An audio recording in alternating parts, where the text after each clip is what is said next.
my pleasure to welcome Dr. Marc Gruber, who's a professor at Ecole Polytechnique in Lausanne, Switzerland, to be our keynote speaker for the virtual summer seminar. My thinking behind this keynote speech was that it would be akin to sort of the graduation commencement speech we have in the US. Those of you who are in other countries, you may or may not have the same model, but the idea is that universities will often bring very accomplished to share wisdom with the graduating cohort. The idea is that they learn from the experiences that this senior successful person shares. And that is why I invited Marc Gruber to be the keynote speaker for our final session. Dr. Gruber has a PhD from the University of St. Gallen, Switzerland. He has previously held visiting positions at the Wharton School, Imperial College. He's also worked at the University of Munich in Germany. So you can see he's worked in the US system, in the European system, in the UK system. And I know we have people from all those countries here. He's ranked among the top entrepreneurship researchers worldwide. This is a paper that showed that he had the most entrepreneurship papers in the top journals of the field, in the top journals in management. His several awards include the Thought Leader Award from the Entrepreneurship Division of A, the Mentor Award from the Entrepreneurship Division. So you can see he's really well respected for sort of his position in the entrepreneurship research academia.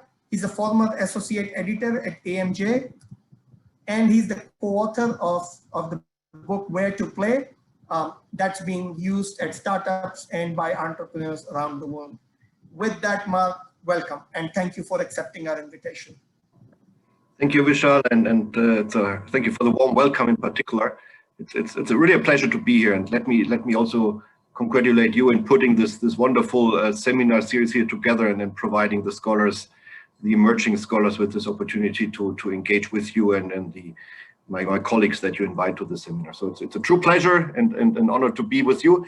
What I want to do is to share some insights that I got about working as a researcher, and maybe working is almost the wrong word, because if you're a true researcher, it doesn't feel like work. It feels like you're pursuing your interest, your curiosity, your passion, and that's a strong driving force for what you're doing. And I think, you know, it takes some time to really uncover within yourself if you are this type of person who loves to do research, and give yourself some time to do this. Try it. And maybe that's my most important bottom line for the day. It's ultimately, you need to look in the mirror and try to understand which type of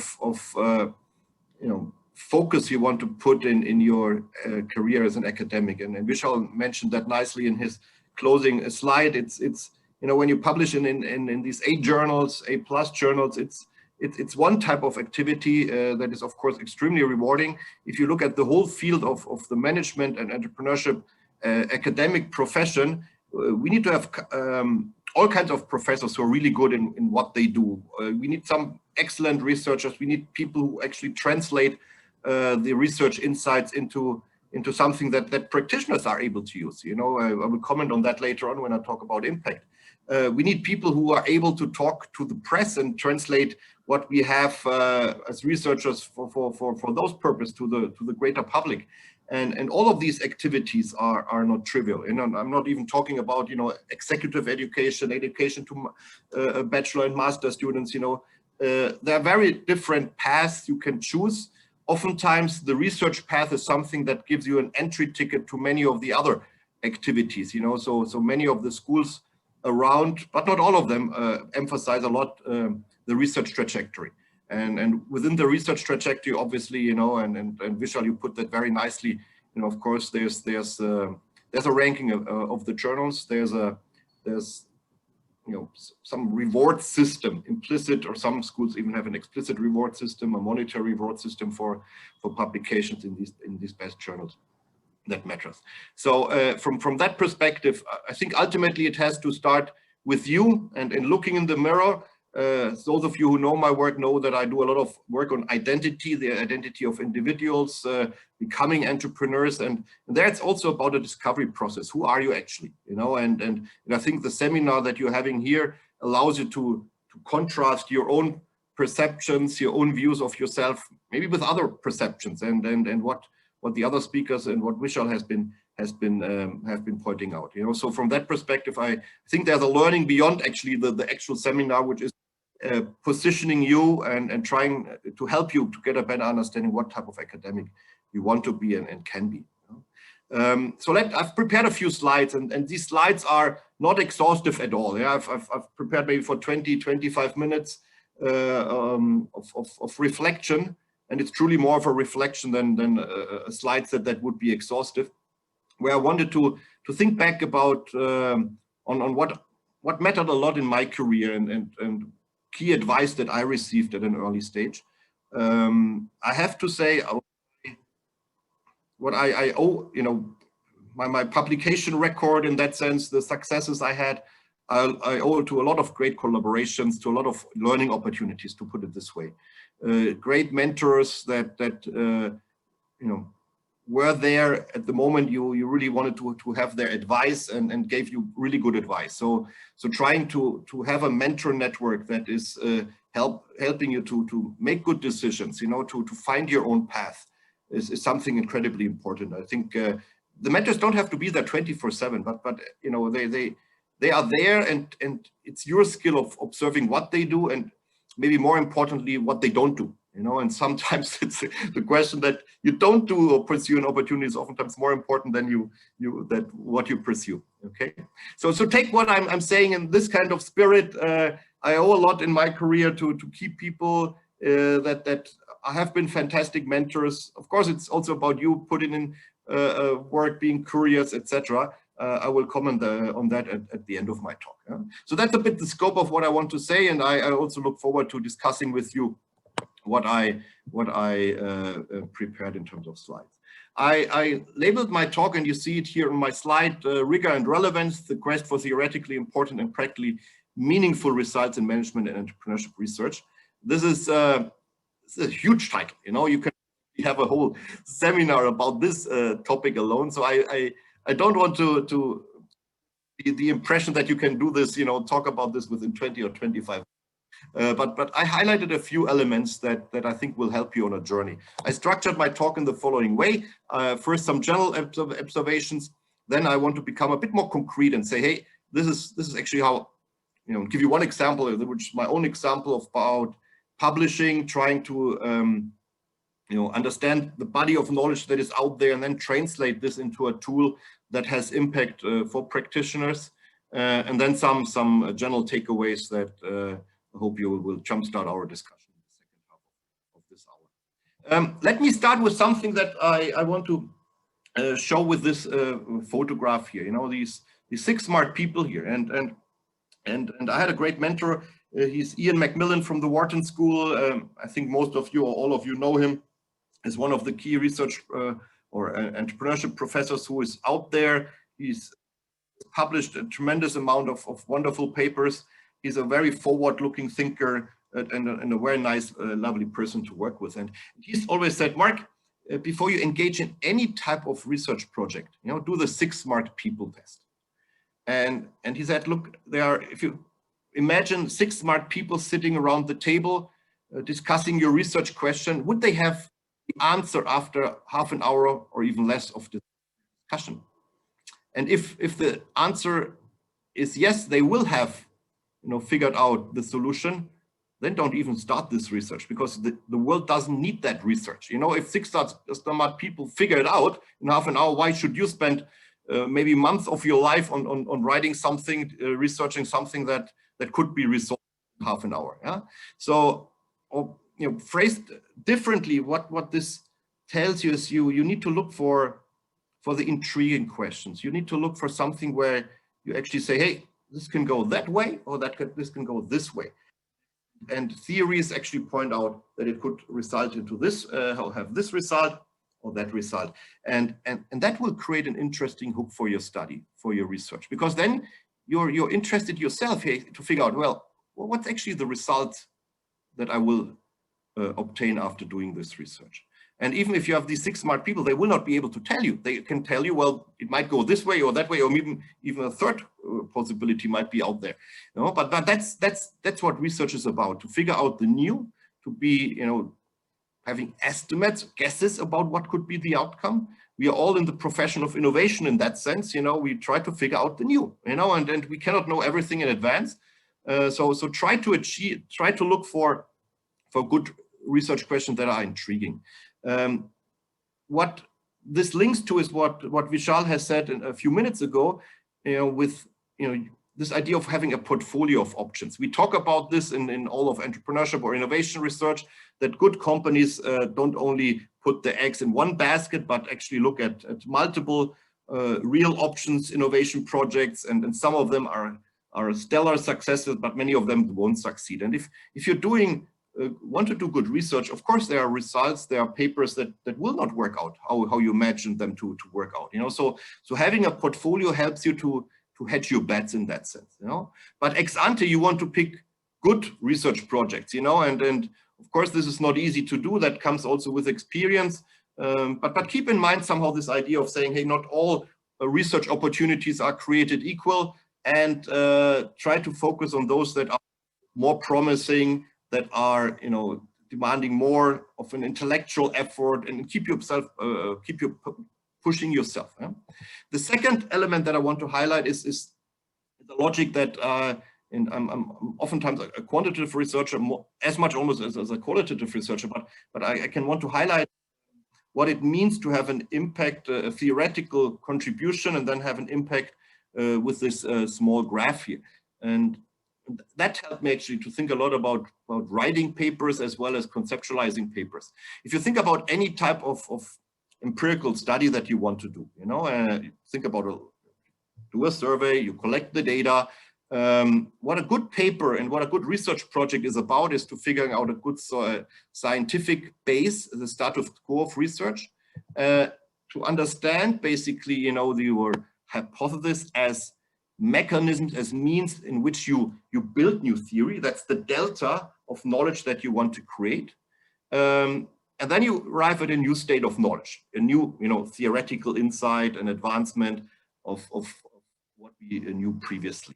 And if you think about a paper like this journey from the current state of knowledge that is exemplified and or explained in the first few pages of your study, and then you have your hypothesis, this is really the delta, the increment of knowledge that you want to create. And in order to make it impactful and trustworthy, of course, the testing and the methodological rigor matters a lot. You know, if your methods are flawed or you have a bias in your data, of course, the delta that you want to achieve, you know, is very limited, because it's almost zero, you know, because you cannot trust the results. So if you think about this as, you know, not only as a paper structure that you see here, but also as a research process, information implication, what you want to make sure is that you have a good solid status quo of research, the theoretical base that you build on. You want to have meaningful hypotheses that you create. You want to have a solid empirical approach, and you want to then be good in explaining actually how you contribute this delta in knowledge creation. Okay, and you know, it doesn't get more than this. You know, this is basically the template for a paper. You know, and a solid paper, a good paper that makes a bigger jump ahead, actually then has hypotheses that are maybe turning the existing understanding upside down, put important boundary conditions to it, etc. I will comment on this in a few minutes. Yeah? But take this as a template with you. You know, so in a credible study, in that sense, has rigor in its study design and its analysis, and it's also persuasive in its argument and framing of issues. You know, so in that sense, each paper that you want to do, you can think about, if it's a qualitative paper, think about it like this. In a qualitative example, it would be a slightly different. We can talk about this if you want in Q&A.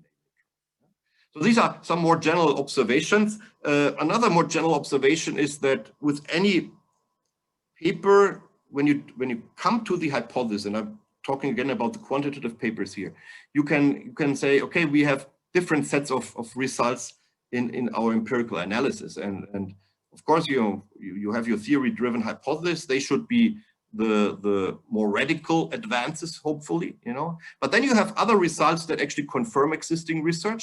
And then you have results that actually provide maybe some incremental advance, So you can think about your papers, if it's a quantitative paper, in terms of having ideally these three types of results.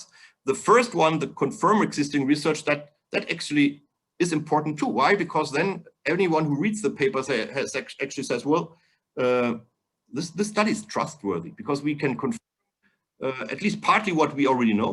And then we extend, in an incremental way, but we also extend in a more radical way.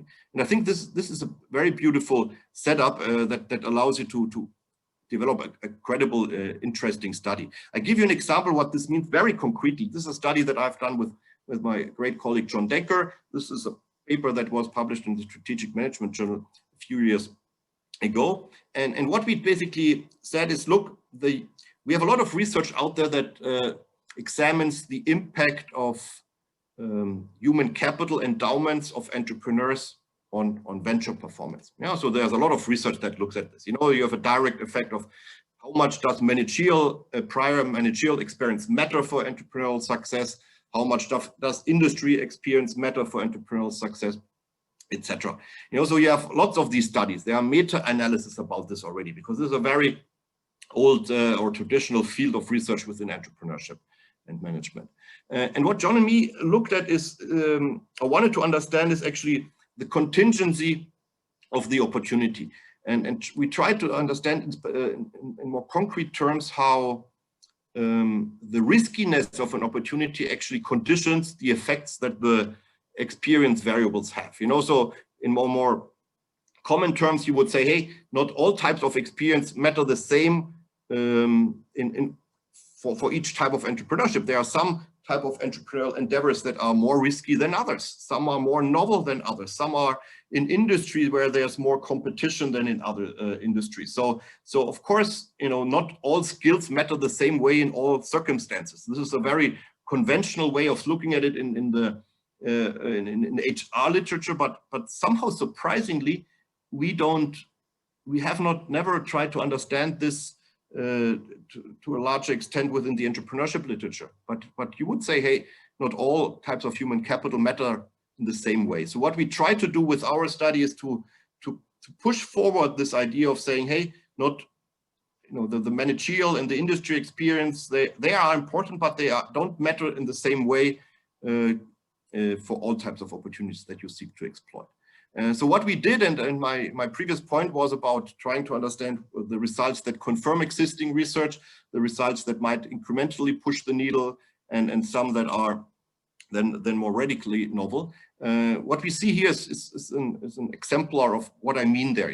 If you look at the control variables here at the bottom, you would have variables like unemployment duration, years of education, and others that have a significant effect. But this is not the cool stuff. This is not the novel stuff. This is more the confirmation. And there are several others variables that are cut off here, which are confirming existing results. We could never publish an interesting paper about this because everyone would know these results already and say, hey, paper is about stuff we already know. This is not worthy of publication. Where it gets more interesting is then in the upper part where you see the main effects and then the interaction effects. You have the key variables, the direct effect of managerial and industry experience, which have a positive effect. You see that here. And then the opportunity riskiness, which has a positive effect, which is basically this idea of saying the riskier the opportunity, the higher the potential outcome, but also the riskier, of course, the opportunity. And then you have these interactions where we interact the managerial experience, the industry experience with opportunity riskiness, and have these diverging effects. So if you look at these results with the glasses that I introduced in the previous slide, you would then say, hey, actually the cool stuff in the paper is this interaction effect. This is where we now understand that industry experience does not have the same effect as managerial experience when you're looking at risky opportunities. So we are, if you look at a paper, how you design a paper, of course you want to, you had your hypothesis around this, this makes a much more interesting paper than a paper that only looks at the direct effects that has been, which is a paper that has, no, these types of papers have been written, you know. So the opportunity riskiness is a new interesting construct, but in and of itself, it's maybe an incremental advance, but the real cool thing comes in the interaction effects, you know. So what I want to tell you there is, when I explain this example, is that you want to be sensitive towards your results and try to design your paper in a way that highlights the new things, and then to do with, you know, how you write your theoretical background. This is how you write up your hypothesis, but also how you then position and frame your findings, you know. But this is something that where you say, okay, I need to develop some kind of sensitivity to where the cool things in your paper lie. And of course, if you're a scholar who is fairly new to the profession, you know, this is something where the senior scholars can help you a lot to say, okay, we look at this and say, we help you to uncover this raw diamond. You know, this is where a good editor can help you. You know, the good editor would, you know, ideally help you to identify that there are interesting results that could be buried there. Of course, the editor doesn't have the bandwidth first, and not the whole visibility of what you're doing. But a good editor tries to help you on this journey. You know, so from that perspective, and Vishal mentioned, I've been editor with the Academy of Management Journal, first as an associate, then as a deputy editor for 6 years or so. As an editor, my task was always, in that sense, to be the friend of the authors. You know, to help the authors on their journey to uncover these gems in their data, you know, or in their, you know, in their paper. Not, I don't want to say data as such, because but more in what they could achieve with their study. Okay, so from that perspective, when you look at your results, it takes, you know, try to figure out what's the novel element, but also rely maybe on the feedback of others, what they would view as being the novel element, and push to the fore. This brings me then, you know, to this idea of a theoretical contribution. And I'm pretty sure you talked about this throughout the seminar already multiple times. So this is more of a summary that helps you to understand what this theoretical advance means. You know, it's in a way that this delta that I've been explaining before. You know, it's the first empirical testing of a theory. You know, that's the theory I've developed with this paper that I briefly outlined 2 minutes ago with John. That paper, you know, that's the first testing of that theory, that there's a contingency value of the experience that the entrepreneur brings to the table. But it could be a falsification of a conventional understanding.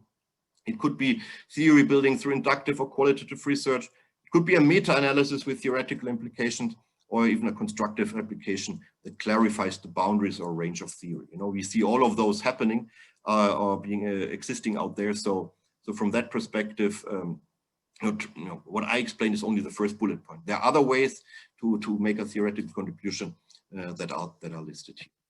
And the second element that I want to highlight in the short time we have together is this idea of having impact. And I briefly mentioned before I even started the slides that all kinds of professors are in demand out there, that you know, some of whom, you know, might translate research into practical tools, something that managers can use. Okay, and this is actually a much needed activity within the profession. Oftentimes, you know, this is something that one can only afford once one has tenure, you know, but not necessarily so. So you can be sensitive to this, create a body of knowledge that you can then exploit maybe once you have tenure by engaging in activities that allow you to achieve that impact on the practical world. What do I mean concretely? And I give you a very concrete example. Vishal mentioned that I've written a book called Where to Play together with Sharon Tal. This is a book that is introducing a business tool called the Market Opportunity Navigator. This tool is now officially part of the Lean Startup toolset that you probably have heard about. It's used by more than 50,000 startups, established enterprises across the globe to figure out new market opportunities, new growth space, okay, in a very systematic manner. And this builds on research that I've been doing basically for 15 years. And that's why I just mentioned that, you know, this can start already during the early stages of your career, that you're intrigued by a research question that also, you know, has practical implications, and you keep on studying that research question, you keep on becoming expert in that field, and after a while you are the expert in this domain, you know, and hardly anyone else is out there who knows more than you about this, because you have been studying first in your PhD or in your postdoc, and then later on with your research studies and with your papers about this question. So from that perspective, you can say, okay, I have the potential early on to amass a body of knowledge that then can help me also to have that impact on the practical front via frameworks that I can design. And let me very briefly only gloss over some slides here. The underlying question that was of interest to me is how entrepreneurs establish, create strategies, design their strategies for their ventures. And oftentimes we would say this is happening on the green field, but it's actually not true, because the entrepreneur might, create a new startup, but he or she or the team brings a lot of experience, knowledge to the table that shapes how they see opportunities, which opportunities they see, how they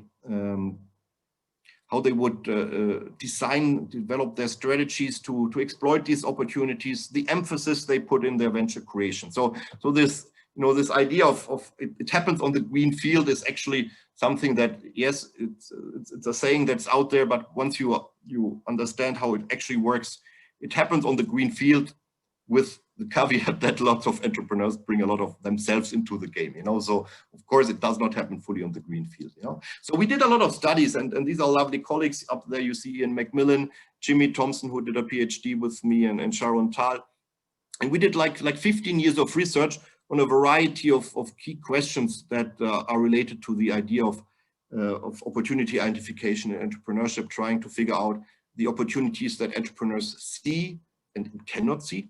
And after a while, we this was like 5-6 papers, and together with the colleagues that worked on similar subjects, there were maybe 20-30 papers out there that really build a body of knowledge about a very early stage that is so critical, and not only for startups, but also for established enterprises, where you would want to have a more solid, more systematic understanding of how you identify new opportunities. This is often times people would say, well, you have this lucky insight, you had this moment with a glass of wine where you had this insight, but this is not very, from a managerial or entrepreneurial perspective, this is lucky, this is not something you can manage well. So in your quest to understand, the systematic capability behind this, you want to, in this quest, there's a lot of research questions that you can ask about team composition, about the contingency effect of technology, etc. So after a while, we did a lot of studies, 15 years of studies actually, before we decided to say, hey, there's now a body of knowledge that allows us to create a framework, And let me just jump over a few of these results. If you want to have them, please send me drop me a line, and I'm happy to send them to you. What we actually then wrote about and designed is a tool, a business tool, fully focused on practitioners. The impact here is in the practical world. Of course, researchers take it in their teaching, but that's also impact on students. This is about educating the students, which is called the Market Opportunity Navigator. You see this here. It's about identifying opportunities, about trying to understand which are more attractive, and then about focusing. And behind that are worksheets that are actually derived from our study, from our series of studies. So ultimately what we developed is a tool that is completely anchored in research, that was designed, in collaboration with practitioners, so that we have a tool that is simple but not simplistic. And that's actually the fine line to walk, and the difficult outcome to achieve, because we don't, this is a core question. You want to help companies to figure out if this is a worthwhile path to go down to.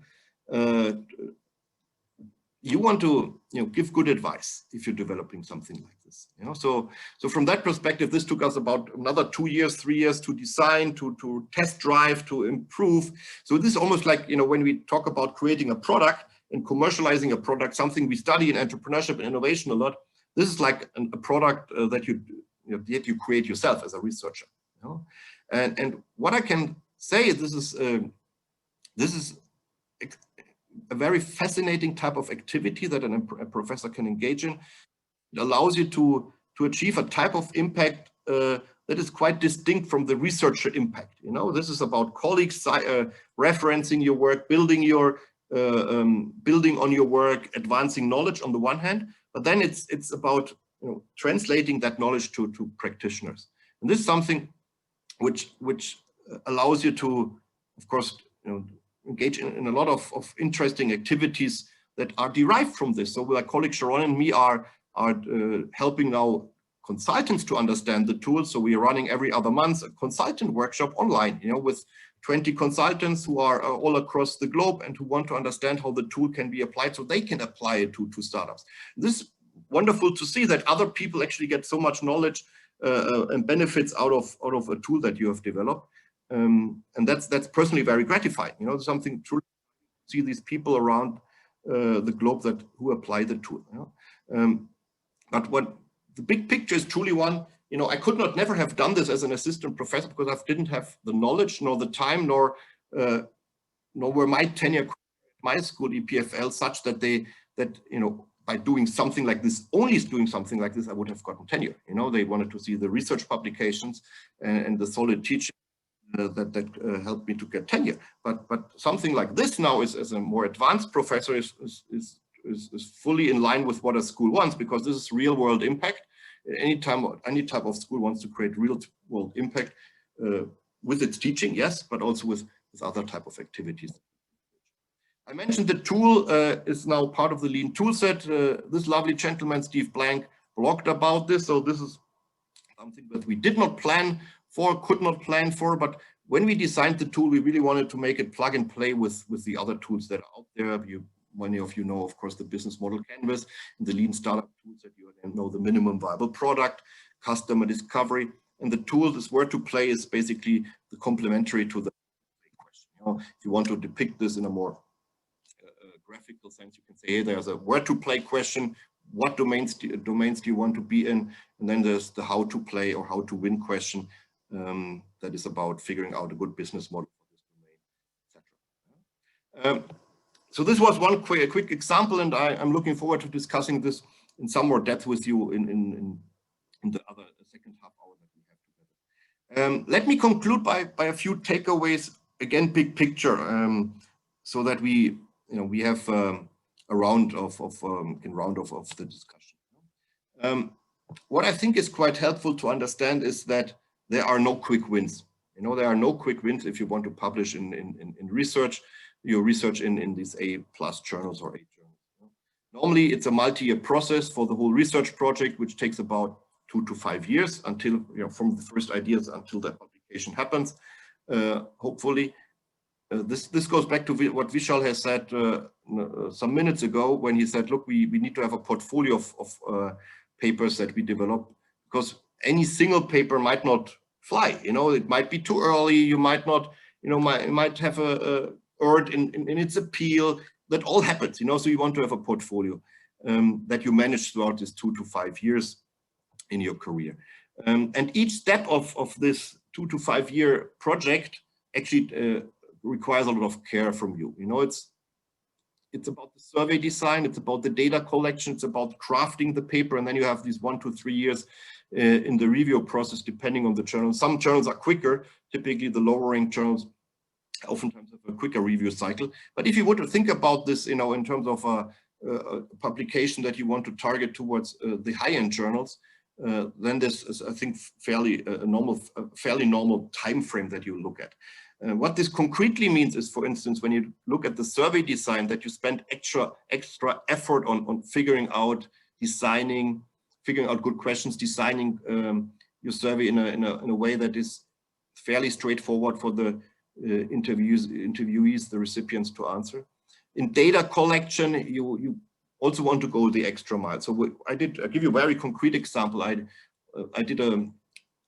like to do survey-based research, you know, which is helping me to address the types of questions that you cannot address with data that's out there. So when you do survey-based research, you know, you send out your paper-based or your internet-based survey to individuals. What I did with my paper-based questionnaire is to have a cover letter that I individually signed. And we did not only send out 300, we sent out 10,000 cover letters. So the reaction of almost everyone would be, hey, let's put our electronic signature on it. And I said to my PhD students who worked with me on this project, I will sign each and every letter myself by hand. You know, this takes about 2 days to sign 10,000 letters, and afterward, your hand is a bit sore.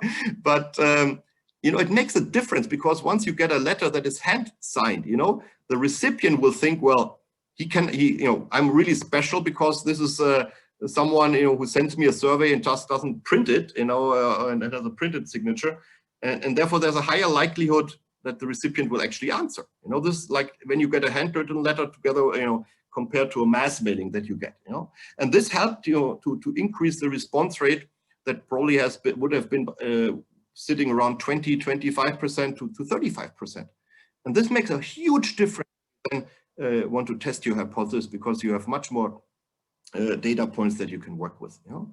But this is what I mean, you know, you take extra care in data collection. You know, this is, of course, I could have made a shortcut and not spend these 2 days in signing, but after, you know, when you do all this effort, what is 2 days, you know, and then, you know, this is the extra care that you want to put into this, you know.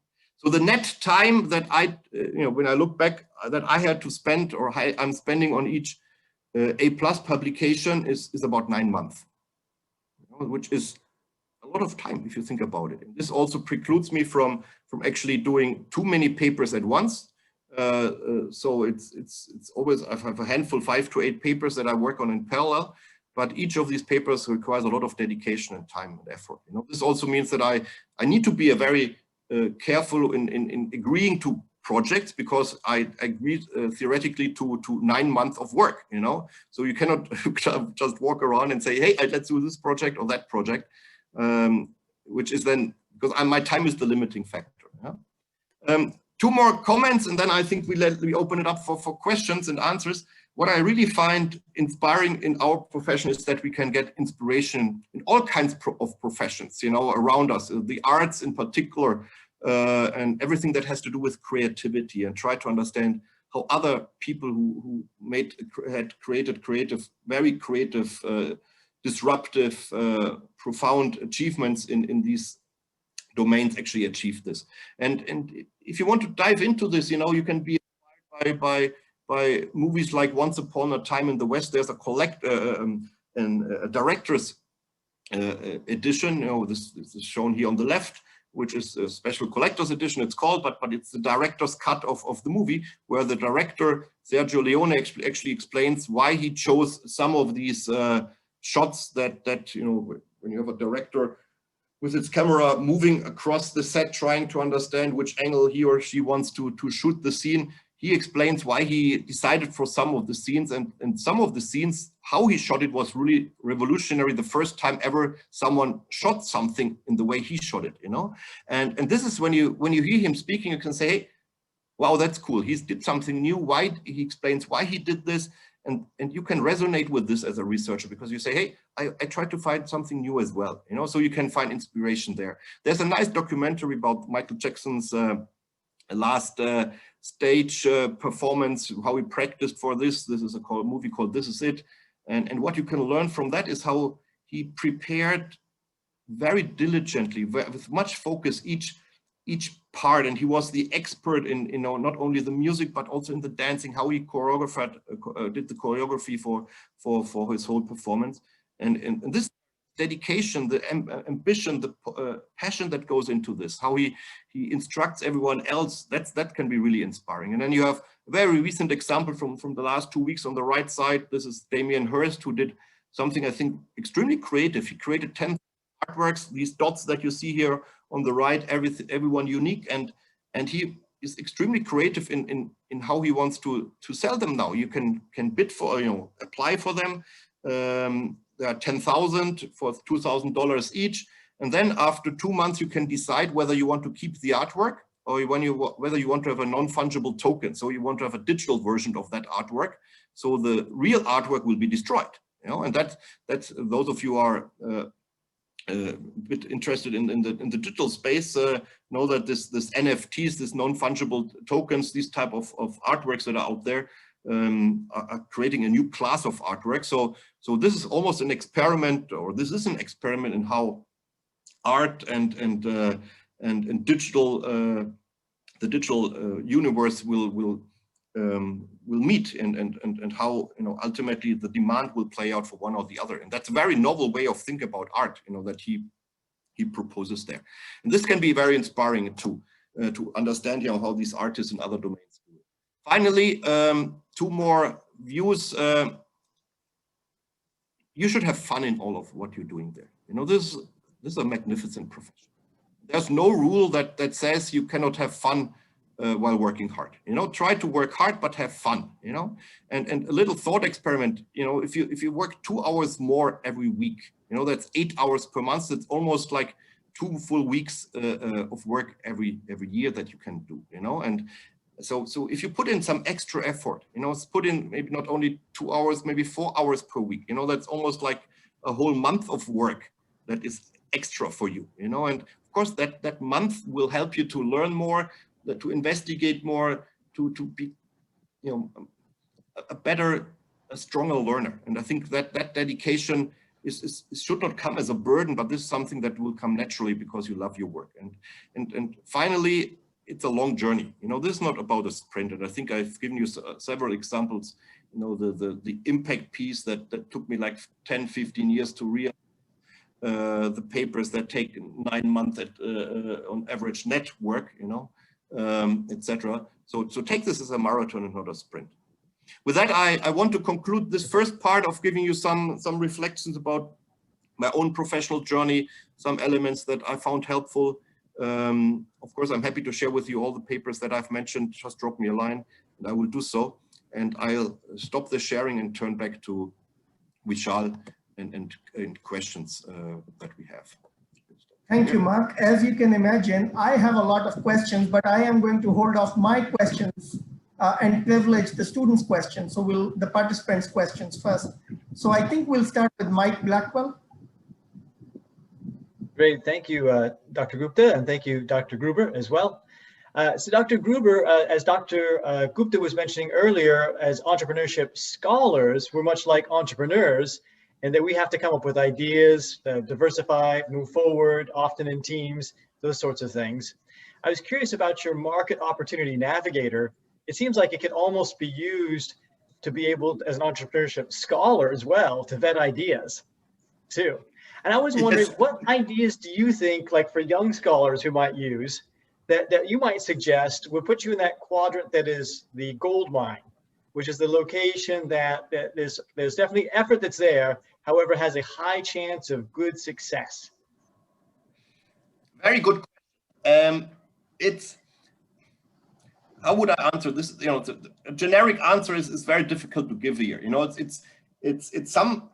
the quality of these projects, you know, are such that you would have, you know, in the market opportunity navigator sense, high potential and low risk, you know. So what is the quality of these kinds of projects within the research profession? I would, if you ask me that way, I would say these are projects where you say I maybe master already the research methodology, so I don't take any risk there, you know. So I know what a good survey study is, so I don't make a beginner's mistake, you know, something like this, you know. So you master basically the methodological element.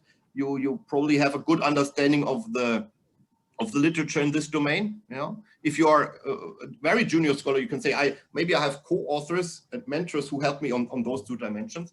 And then the true potential kicks in when you have a very interesting, fascinating topic to study that has not been studied, you know, which is when you look at my second or third slide, which is this delta that comes in. And I think there, what I found from my own research quite interesting is to look in, to be inspired what practitioners do, to try to understand phenomena, but you know, and these phenomena are changing. Technology is changing, you know, many of the phenomena that we see in entrepreneurship, how people collaborate, what trust means, you know, think about blockchain, etc., which enables new types of entrepreneurship that we are just beginning to understand. So when you think about these types of phenomena that are emerging, that are changing, they ask, they pose interesting questions to researchers in the sense that we need to understand the phenomenon, but we also have to advance probably many of the theories about collaboration in that concrete case that I mentioned, about how you create firms, that we need to address also from a theoretical level. So you can be inspired by the phenomenon that is changing out there. Keep in mind that you can write a paper about the phenomenon, which could be also already highly cited, but push it beyond that and say, okay, how does this change our more profound understanding, our theoretical understanding of what we know?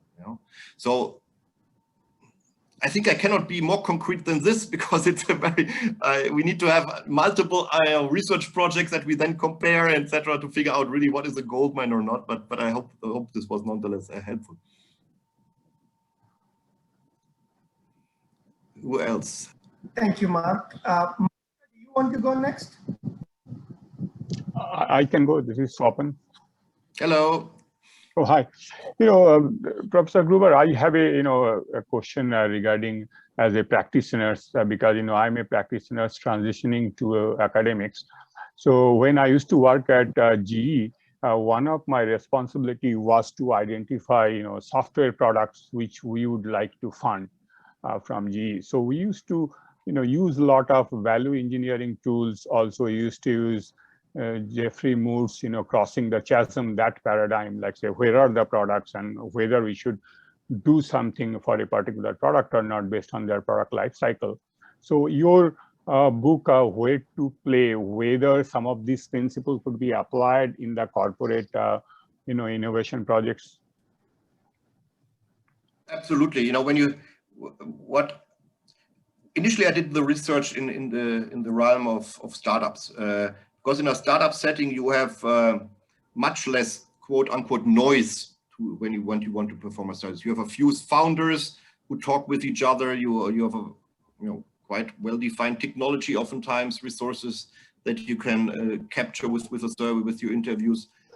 So it's much less complex than a large company setting, especially when it comes to the stage ideation processes. So I did most of my research in the startup setting, but that allowed me then to come up with insights that are, yes, they are relevant to the startups, but beyond that, help also established corporations, companies to understand better their processes, which are oftentimes dispersed across the organization.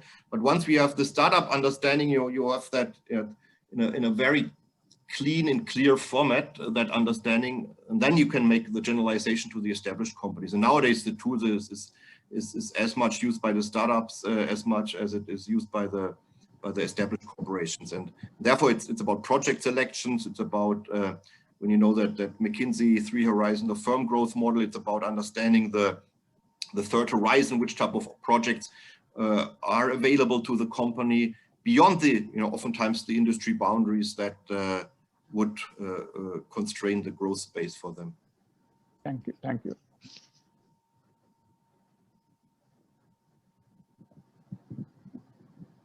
So, hello, if I can connect. Diana, yes, please. Yeah, hello. First, I would like to thank you, everybody, especially Professor Gupta, Swati, Jasmine, and of course you, Professor Gruber, for this time. So my question is related to your presentation about the steps, the practical implications. So how do you keep that focus when you are just starting the profession? I am a PhD student, so and I will keep that as part of my journey as a researcher. But you say you have to do that until you finally got tenure. So for me, it's in many, many years from now. So how do you keep that focus? How do you are able to balance both things? Thank you. Excellent question. And I think, what, when I look back, when I started this research trajectory, I didn't have the idea to create that tool. That came over time, that I said, okay, there's more and more startups, established companies that want to understand how this works. They approached me, they found my papers. Sometimes, sometimes practitioners read scientific papers too. So they reached out, and after a while, Sharon and me said, look, let's sit down and write this book. We have now enough knowledge, that is scientifically, that is solid from a scientific perspective, and do this. What I want to say is ultimately, I want to make you think about is to say, okay, maybe after a certain time, it doesn't have to be this 10 years or 12 years, 15 years. There's enough knowledge out there that I can set aside some time to develop a tool, do something for the practitioners, because there are way too few individuals in the academy that are doing this. Second, there are other ways of creating impact that we did not have time to discuss today. Of course, you can have individual results that are already impactful. For that sake, you can do seminars about these individual results, Zoom sessions, you can tweet about them. There might be the media that picks them up. There could be policy implications that are meaningful. So it doesn't have to be like a 10-year time horizon. The third element is one that's more of a contingency factor for each one of you. It's like, what is the institution that I'm working at or will work at? What is this institution requiring in terms of my publications, my teaching, and my outreach? And the impact is the outreach factor. Some institutions would only want the research and the education, and some would want to have all three. Some might emphasize education and outreach and have not so much emphasis on the research side. It really depends on these contingency factors as well.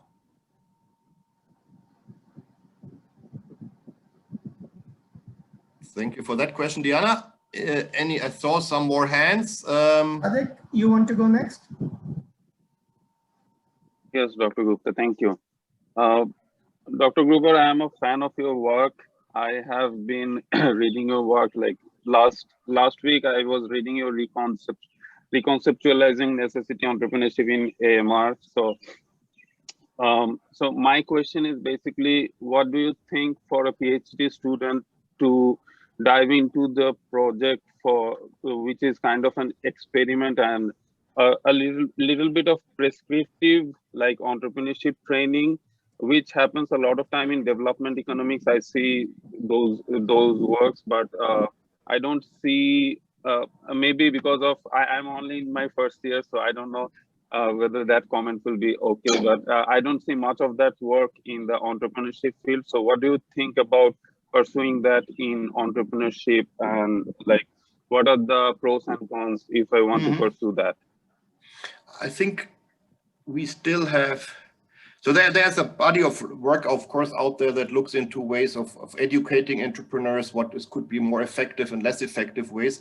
But especially if you look at necessity entrepreneurship, you have conditions that are quite distinct, different from the conditions that you have in a more the classroom setting that you normally would encounter in the US or in many European countries. So from that setting, you would say, okay, these might be individuals who are, hardly have an education. They are to get by with launching their own ventures. They have a rudimentary understanding of finance, of what a cash flow means, what pricing means, what a competitive advantage is. So I think in these types of settings, lots of our, I would dare to say, lots of our insights that we get from research that is based on classroom settings in quote unquote the Western world is of limited usage. You want to help these individuals create a venture that they can live by, that gives them an income, their family an income. What is the nuts and bolts of how they should differentiate, how they need to understand the competition, and this is the perspective of the entrepreneur. Then you have the whole customer perspective, which is also different in many of these environments. So I think if you want to set up experiments where you teach different cohorts, different types of skills, or different segments of the population, different types of skills, and try to figure out if that matters more or less, I think this would be a wonderful way of pushing the necessity entrepreneurship literature and the education, the policy advice that goes along with it forward. Thank you. Thank you. You're welcome. Mariska, you want to go next? Yes, please. Thank you. Thank you, Dr. Gruber. My research is in the field of social entrepreneurship, and I'm using a participatory action research approach to collaboratively work with practitioners and design a decision-making tool. So I'm intrigued to hear more about your experience in collaborating with practitioners to design your experience of designing the practitioner's market opportunity navigator. And kind of if you can discuss the challenges and benefits that you had in working with practitioners. Absolutely. So I truly like working with practitioners. What I always try to avoid is to overgeneralize from the insight of one single practitioner. So as a researcher, I'm always trying to be one step removed and try to understand the patterns behind different answers that I get from practitioners.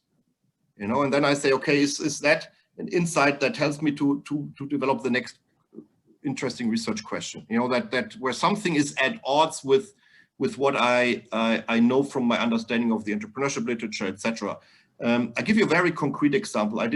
This is from a qualitative study I did on the identity of entrepreneurs, which was published in 2011 in AMJ with Emmanuel Fauchard. And there we had engaged in, this was qualitative research. So we engaged in a qualitative interviews with 20, 30 entrepreneurs in the sports related equipment industry. And after a while, it was really striking that these individuals had contrasting opinions of how their firms should behave within the competitive space. Some said we should kill the competition. Some said we should openly distribute our patents to them, co-innovate, etc. And this just didn't match up with what the literature was saying. So after a while, you know, I had this idea of saying maybe that relates to the identity of the individuals. And I think, you know, once you had this insight, the patterns came into play of saying, hey, these types of practitioners that we talked to had this type of identity, while others had this or that type of identity. So, you know, it takes sometimes a while until you realize the patterns behind contrasting, converging, you know, behaviors, descriptions that practitioners might give you. But as a researcher, I would look for the patterns, you know, and try to find explanatory variables for these patterns that you see. You know, you can have very few practitioners, but that might not, you know, allow you to see the patterns that are really driving the phenomenon that you're trying to understand. Marc, I know we said 1 hour and we are past 1 hour, but are you willing to take 10 more minutes of questions? Yes, of course, with pleasure, with pleasure. Thank you. Anja, do you want to go next? Yes, please. Thank you so much, Dr. Gupta, and thank you so much, Dr. Gruber. I'm right now in the US. I'm from Germany, and I'm working here in a learning group together with colleagues from India and Korea, and we think about working internationally. And since your background also probably led you to work with co-researchers from different countries, I was hoping you might give us some tips. For example, we came across this point, like, where do we save our data? There are different regulations and laws, for example, in Europe and the US. Or for example, in the US, I need an IRB approval. What if I need to collect data from India or Germany? And could you give us some tips, please? It's a very good question, but I think there, for the very specific question, I cannot give you a really good answer, because I usually store my data within Europe. If I share it, then I share it on a very specific purpose, and then I somehow get it back. You know, we have a server at my school that allows to do this. What I would urge you to do is actually beyond this more technical question, to try to understand what is the setup of my group allowing me to do that no one else would be able to do. You know, so the first, you know, this primary question, what type of research question can we address? What type of data can we maybe collect that none of the others would be able to collect? And I think this is helping you to understand your situation and your collaboration possibilities. And I would start with this, you know, and I think probably you've discussed this already, but really try to carve out what is unique about your setting that allows you to do something that no one else could do, you know. I give you, you know, if I give you a very concrete example, I was always intrigued let me give me 30 seconds, yeah, to help me. So when I was doing a research stay at the Wharton School, I came back to Munich, where my main occupation was as a postdoc, as a habilitant, and you know, there was a student that did this, and he needed a new advisor. And I said, oh my God, I'm just coming back. I have a pile of paper letters that I need to open. And then I discussed with this diploma student about what we could do with diploma thesis. And instead of seeing it as a nuisance that, you know, there's on top of the pile of papers and work I had to do, there's another thing coming in. I said, let's see. I was remembering what an entrepreneur in my class always said, Marc, use everything to your advantage. And I said, look, how can I use this to my advantage? And this student was telling me that his father was actually head of the unemployment agency in Munich, you know. And then we figured, well, maybe we should survey the entrepreneurs that are doing, you know, startup creation out of unemployment, which is one way of looking at necessity entrepreneurship. And I basically used this asset, you know, in a sense, my curiosity on this field to say, okay, this is something I can do now. I have this access. This is even funded by the unemployment agency towards these 2,000 or something founders. We distributed the survey, had wonderful results.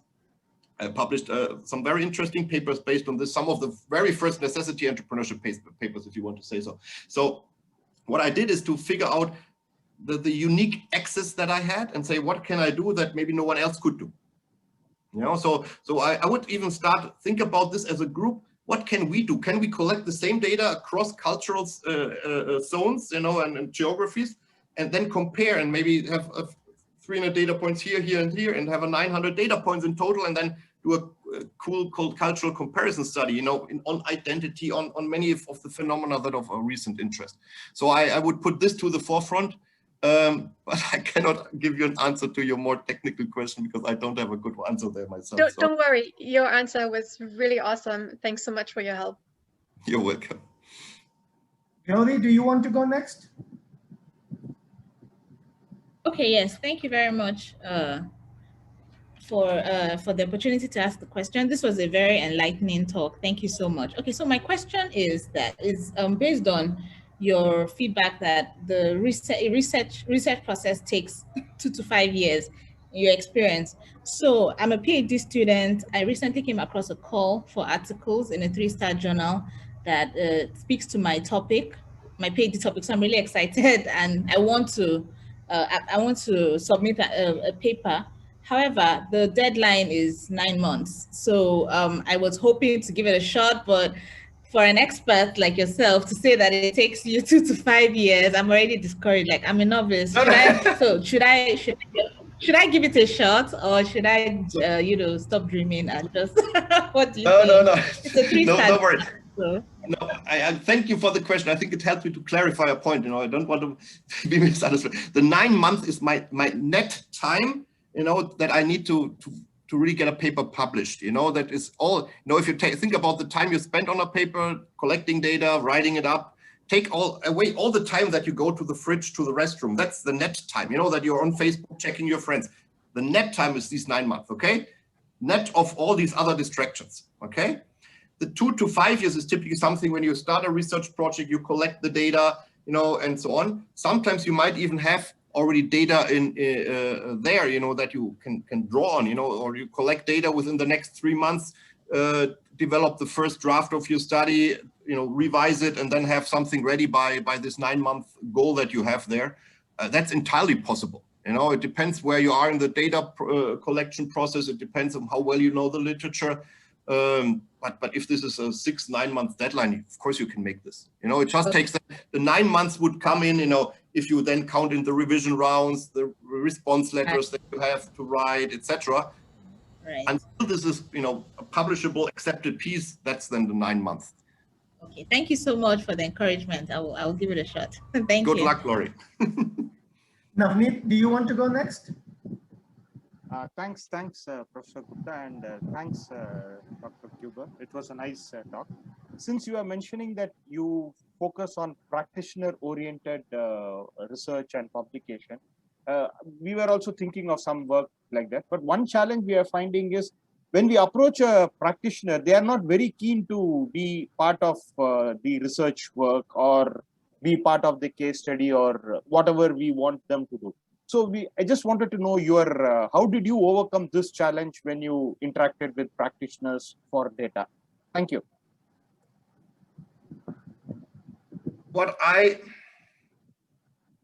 That different ways. So if I send out a survey to practitioners, I try to motivate the practitioners by telling them if they reveal who they are, they will get the results, etc. You know, and I would try to make my surveys straightforward to understand, lean, etc. So in that sense, I help the practitioners to answer what, give the answers, to write them, you know, that it doesn't take forever to fill in the surveys. If I want to engage with practitioners in a more qualitative research, you know, that's then takes 2 hours of their time, there more convincing has to be done. You know, you want to figure out, you know, ideally what helps is if you have a research project a bit unconventional in the sense that it's a question that addresses a population of entrepreneurs that is not always asked. If you of course ask the VC-backed, venture capital-backed startups and want to understand how they, you know, their performance, they are typically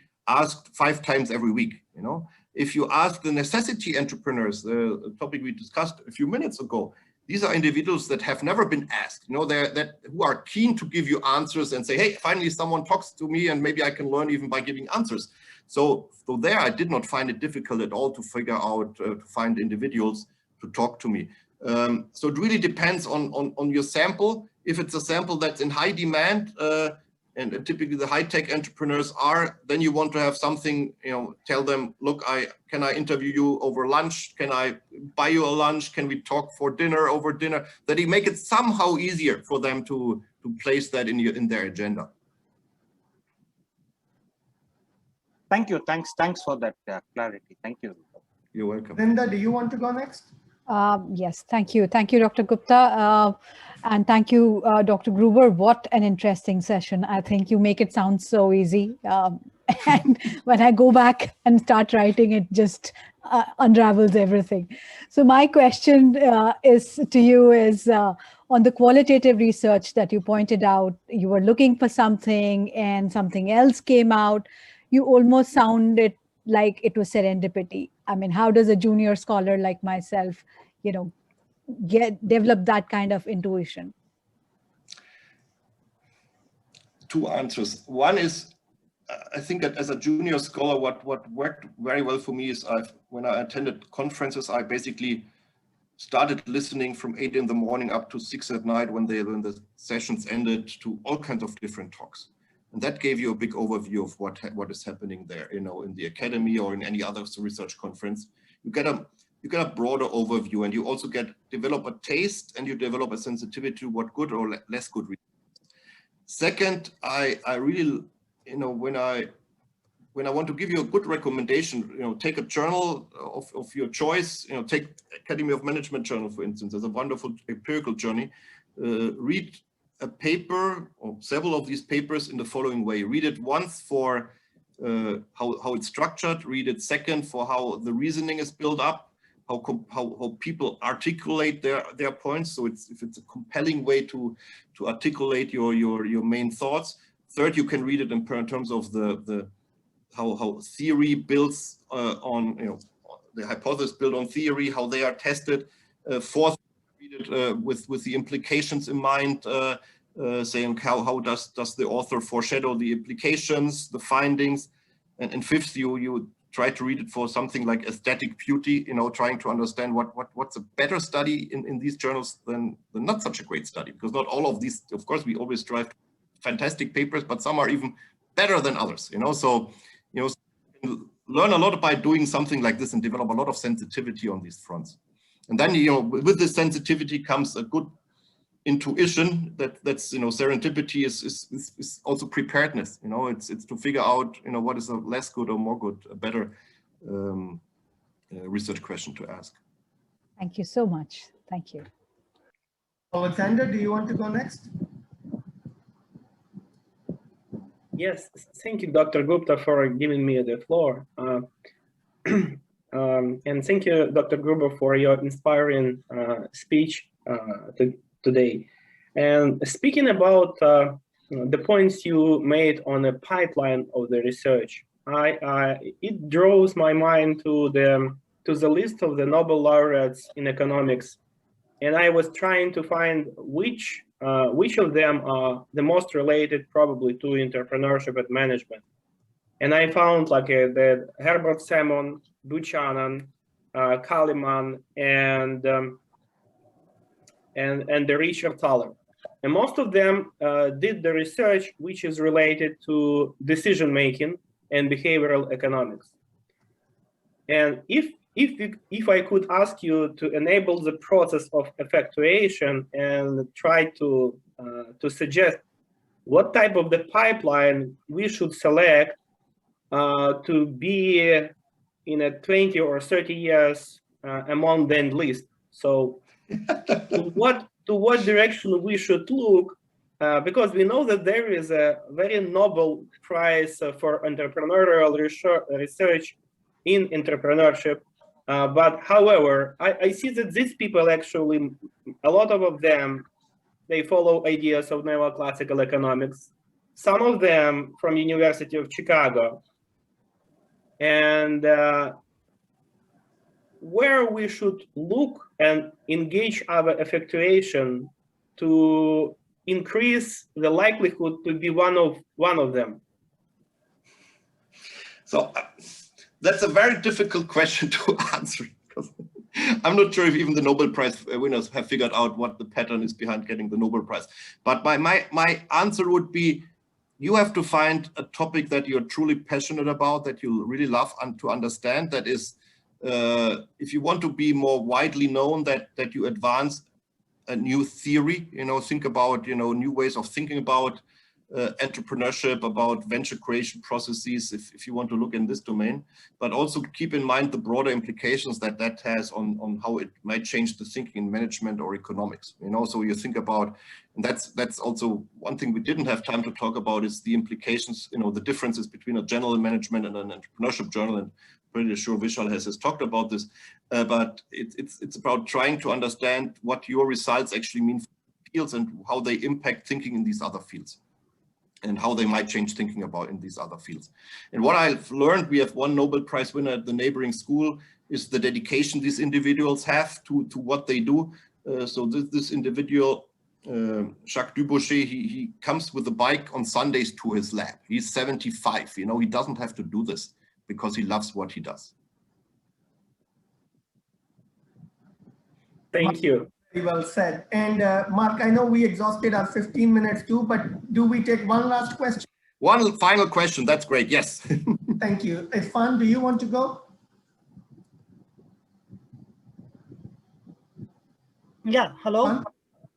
Yes. Yes. Thank you, Professor Gupta. Thank you, Professor Marc, for the wonderful session. My question is, being as a nascent researcher, we're doing a comparative study, surveying the firms from India and US.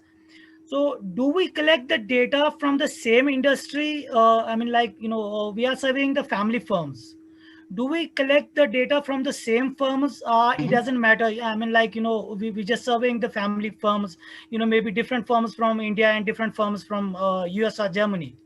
So, should we survey the same firms? Yes, very good question. So what you want to do is to have to make the samples comparable. You want to focus, variation on those elements that, or put differently, if you have a huge data set, of course you can sample everything. Like all the firms in all these, each country, then you can control for the variation that the industry brings in. If you have a more limited data, which often is the case, I would, say I do the same industries here and there, so that you can say, okay, I have the same types maybe of business models, of competition, etc., and you still control for some industry variables, so pick up the differences there. And then your study focuses on these issues that are of focal interest. So you basically take away all the variation that would not be of strong interest to you by comparing these among the focal variables among a set of industries that you pre-select. So I would not go for the whole set of family businesses, but I would say, okay, let's look at family business in a certain sector. and then look at those, and then you can make this, in a second step, the study more generalizable by looking at other sectors and try to understand this. But oftentimes it's better to start with a more focused approach. Thank you. On that note, Marc, thank you very much for taking the time and so patiently answering everyone's questions. Of course. We had a list of questions, but we never got to them because our participants had so many questions. So hopefully next time we meet, I can ask you my questions. Yes, with pleasure, Michelle. Lovely seeing you, everyone, and I wish you all a great research trajectory. You can link me on LinkedIn, whatever. I'm on all these platforms. Looking forward to be in touch there. And it was truly lovely spending the time with you. All the best, and thanks again for the invitation. Thank you, Marc. Bye-bye. Bye-bye.